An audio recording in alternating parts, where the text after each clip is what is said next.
Bonjour à toutes et à tous, on démarre ce tour de la presse sportive avec les résultats de la 20e journée de Ligue 1. Avec les matchs nuls du RC Lens et de l'OM, le PSG avait l'occasion de prendre le large en tête de la Ligue 1 en cas de succès face au Stade de Reims. Et bien occasion loupée pour le club parisien qui a évolué à 10 contre 11 durant la dernière demi-heure et qui a donc craqué à la dernière minute après un but plein de sang-froid signé Balogun. Le quotidien L'équipe s'amuse en ce lundi matin et estime qu'on a eu le droit à du mousseux à la place du champagne de la part du PSG.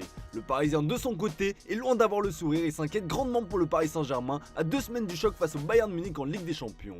Courageux et déterminés, les Rémois ont donc accroché un match nul qui permet au club d'étendre sa série d'invincibilité, comme le souligne fièrement l'Union. Le Stade de Reims a enchaîné un 14e match de suite sans défaite, toutes compétitions confondues. Dans les autres résultats de la journée, l'Olympique Lyonnais s'est relancé avec un succès 2-0 face à Ajaccio. Pour le progrès, il faudra désormais enchaîner. Face à un LOSC pourtant dominateur, le GC Nice s'est imposé 1-0, ce qui amène le quotidien Nice Matin à penser que ces Niçois ont du cœur. A noter, comme le souligne l'équipe dans ses pages intérieures, la victoire de Montpellier 2-0 face à Auxerre et le carton 4-0 de Brest face à Angers, qui égale la plus mauvaise série de Ligue 1 de l'histoire avec 12 défaites de rang.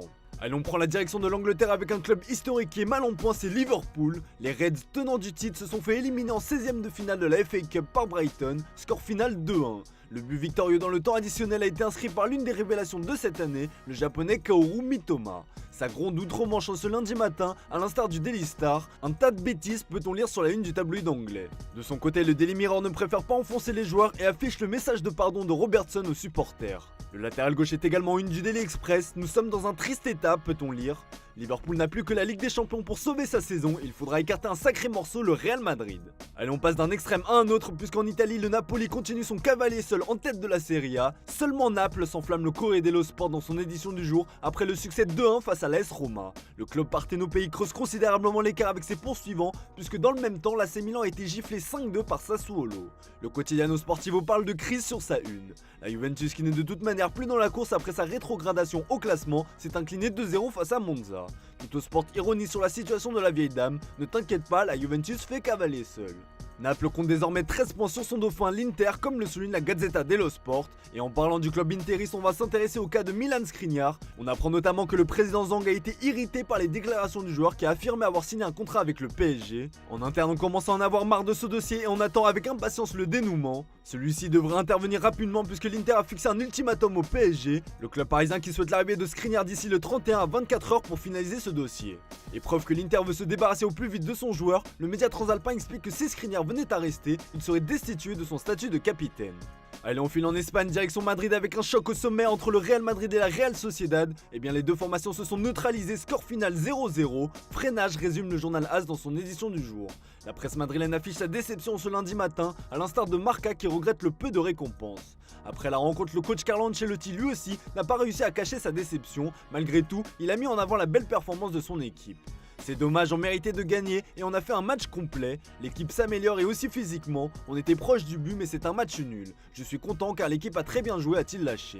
Le tacticien italien en a aussi profité pour glisser un mot sur le mercato qui est déjà terminé selon ses dires. Et ce résultat arrange évidemment les affaires du Barça qui prend le large en tête de la Liga. À 5 points se réjouit le Mundo Deportivo. L'écart entre les deux rivaux historiques est aussi placardé sur la une du journal Sport. De quoi consoler les coulés car ces derniers ont appris une très mauvaise nouvelle. La victoire face à Girona a laissé des traces puisqu'Ousmane Dembélé est sorti sur blessure. Si les médias annonçaient une absence de 3 semaines, le français devrait être écarté pour une plus longue durée. Le quotidien espagnol évoque une absence de 5 semaines. Un gros coup dur pour Dembous qui était sur une très belle dynamique. Et pour être complet sur l'actu des Blaugrana, le journal Sport évoque dans ses pages intérieures un intérêt toujours présent pour João Félix qui est actuellement prêté à Chelsea. On apprend notamment que le club catalan a profité du deal Memphis Depay avec l'Atlético de Madrid pour prendre la température pour le portugais. L'opération s'annonce toutefois complexe puisque João Félix a prolongé avec les Colchoneros jusqu'en 2027 avant de filer chez les Blues.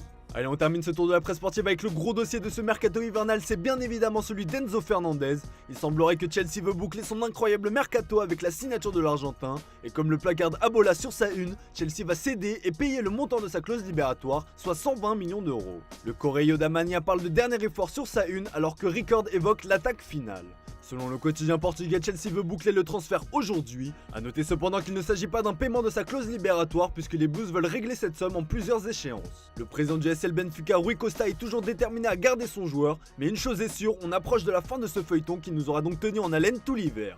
Voilà les amis, c'est tout pour ce matin, merci pour votre fidélité, bonne journée à vous. On se retrouve tout à l'heure pour le traditionnel JT Foot Mercato.